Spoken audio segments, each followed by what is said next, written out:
Bienvenue dans la chronique des marchés. Comment se portent-ils? Quel est leur état de forme?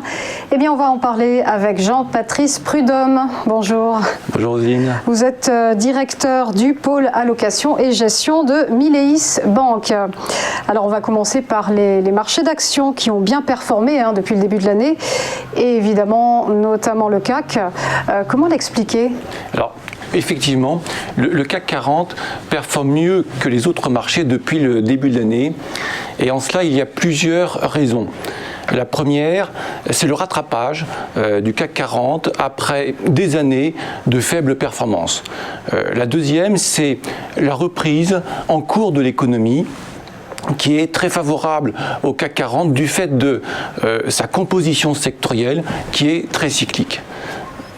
La troisième, enfin, c'est la particularité de l'indice CAC 40, qui est l'indice le plus pondéré en valeur de luxe, qui ont progressé d'environ 25% depuis le début de l'année. Alors, comment jouer cet indice CAC 40 ? Alors, il y a plusieurs manières de jouer l'indice CAC 40. La première, c'est d'investir directement dans les actions, les 40 actions qui composent l'indice CAC 40. La deuxième, c'est d'investir dans un fonds d'actions françaises.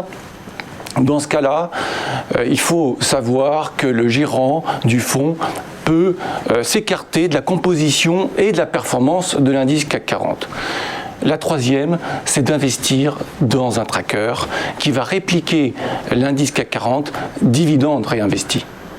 Alors pour autant, l'indice CAC 40 est-il la panacée pour les investisseurs ?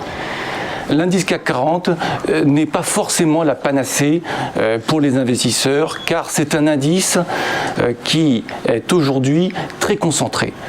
Près de 50% de l'indice est investi sur les secteurs cycliques de la consommation et de l'industrie. La concentration sur les secteurs cycliques, c'est un avantage lorsqu'il y a une reprise de l'économie, comme c'est le cas aujourd'hui. C'est en revanche un inconvénient lorsqu'il y a un ralentissement économique ou une récession, comme c'était le cas l'année dernière. Nous considérons donc chez Mileis qu'il est préférable de ne pas tout investir sur le marché français et de diversifier son portefeuille. Alors justement, vous parliez de diversification. Qu'est-ce qu'on fait quand on veut diversifier son portefeuille? Sur quels autres marchés d'actions on mise? Plusieurs marchés peuvent diversifier les actions françaises de manière très intéressante. Le marché américain, par exemple, apporte une diversification sur les secteurs de croissance, comme la technologie. Les marchés émergents apportent, eux, une diversification sur les économies en plus forte croissance.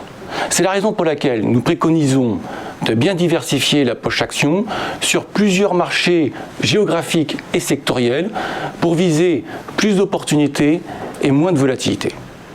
Merci beaucoup Jean-Patrice Prudhomme pour votre éclairage. Je rappelle que vous êtes directeur du pôle allocation et gestion chez Mileis Banque. Merci à vous. Merci de votre attention.